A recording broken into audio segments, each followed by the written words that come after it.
So what we saw with the last slide here, the quack English drug for stupidity and sleepiness, arch enemy of real, conventionalizing like gunshot, freezing, supple, real, and ferocious chemistry of laughter.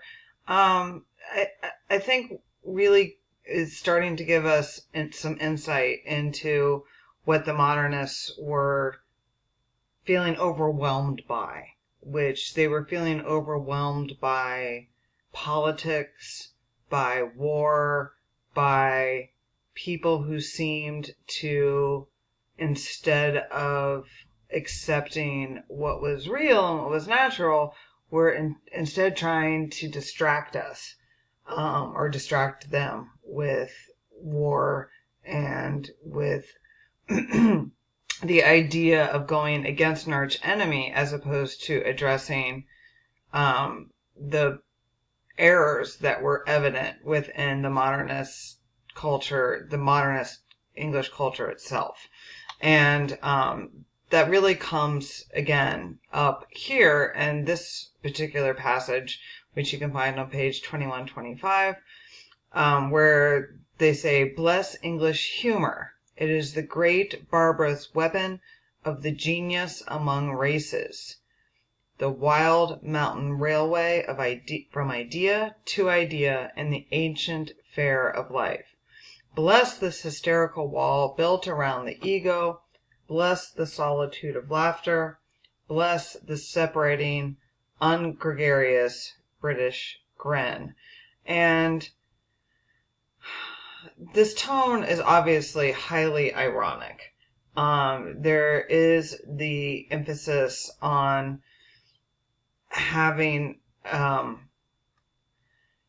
a hysterical wall built around the ego, which I think is very important to the authors of Blast, in that we tend to delude ourselves a lot of times with saying that whatever it is that we want is what's most important. And if we can laugh at it, if we can also be ungenerous or taciturn, let's say, that's ungregarious means not talkative, that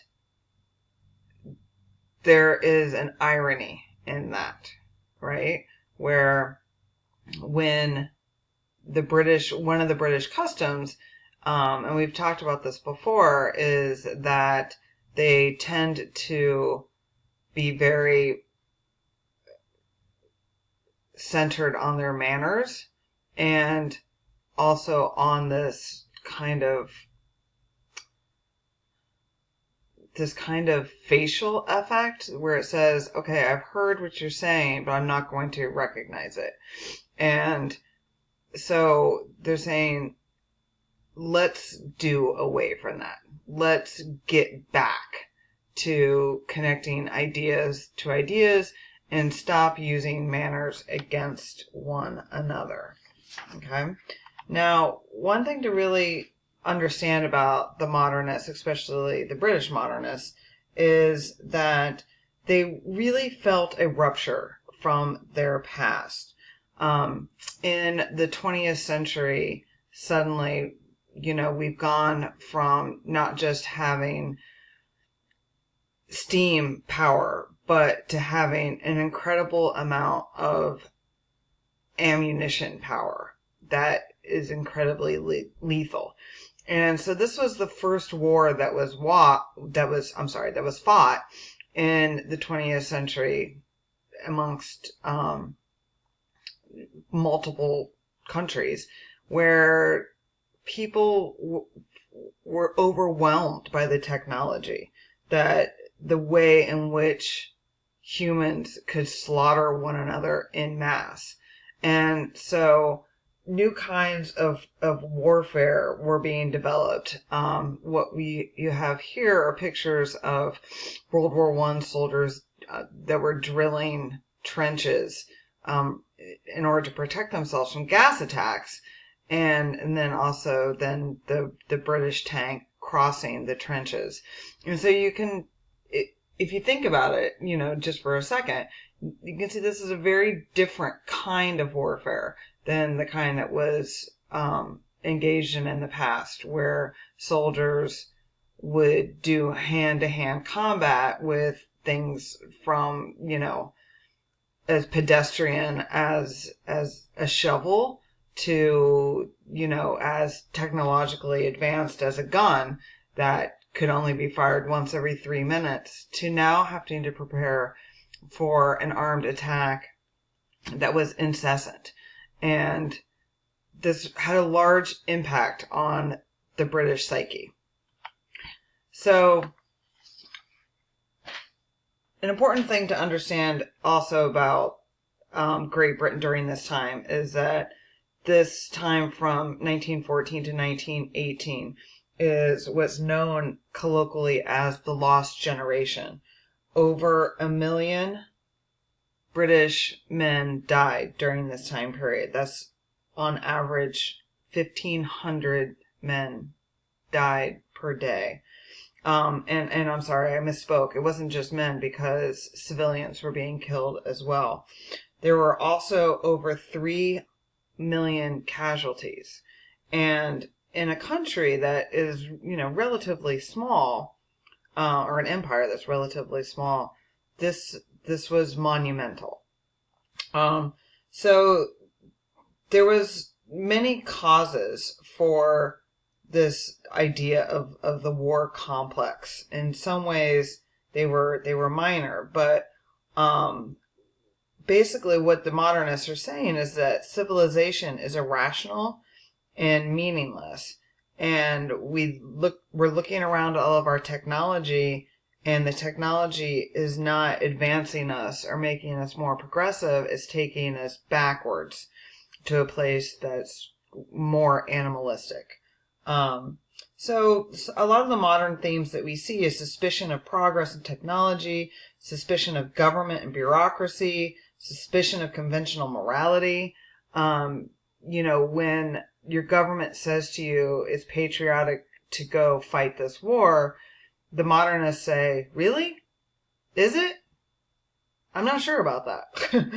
And so, there's a lot of conflict that we see in modernist literature between what civilization has raised their civilians to believe versus what they're experiencing in their day-to-day life. You can see here some propaganda. Women of Britain say go. Britons want you to join your country's army. God save the king. And the modernist poets are like, they're rebelling against this propaganda. Okay? So, the war poets that we read for this week, their poetry really portrays the horror of trench warfare, and it satirizes patriotic propaganda, and actually goes even farther than that and says that patriotic propaganda is actually the people who promote that are actually murderers. Here we have an image of Siegfried Sassoon, who we read for today. He was known as a courageous, brave, and mad soldier. I think what that means is that he was somebody who you would want behind you in war, because he was willing to do whatever it took to win. He was wounded in battle twice, and he was also awarded the Military Cross. But after his service to the empire, he really called out for an end of war. And this is a quotation that I want you to listen to, that Sassoon wrote. He says, "On behalf of those who are suffering now, I make this protest, because I believe it may help to destroy the callous complacency with which the majority of those at home regard the continuous of agonies which they do not share and which they have not enough imagination to realize." And so even though he was a very brave and recommended soldier, he turned around at the end of his career and said, and really called upon the British Empire to look upon what they were asking real people to engage in and say, hey, this is barbarous. So one of the poems that we had you read for this week was by Pauline Barrington, and it's called Education. And what's interesting about this poem is that it puts into conflict the difference between So obviously I was talking about something that didn't follow the visuals, but this is a quotation from Sassoon's Glory of Women, and he says, "You love us when we're heroes home on leave or wounded in a mentionable place," and I think that use of the word mentionable is important. "You worship decorations. You believe that chivalry redeems the war's disgrace. You make us shells. You listen with delight by tales of dirt and danger, fondly thrilled. You crown our distant ardors while we fight, and mourn our laurel memories when we are killed." And what he's really emphasizing here is the distance between what is approved of, that what is publicly allowed to be discussed. And he's calling out women specifically for saying that basically that they love soldiers, and then specifically also saying, but you only love it when we can tell you a story that seems civilized.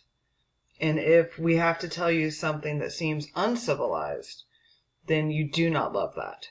And this is a really big critique that the modernists have against civilization, again, where there's that divide between what's allowed to be said and what is commended and what's not allowed to be said, but is still nevertheless demanded of their citizens. And the modernists are basically calling out civilization on that that divide that's between what is considered good manners and what's considered bad manners, but is nevertheless asked of its civilians. So here it says, again, this is from lines 9 through 14, where Sassoon in The Glory of Women says, "You can't believe that British troops retire when hell's last horror breaks them and they run, trampling the terrible corpses, blind with blood. O German mother, dreaming by the fire while you're knitting socks to send your son, his face is trodden deeper in the mud." And again, you see here, it's very clear, the critique that it's specifically women are being asked to do domestic tasks in support of the armed forces.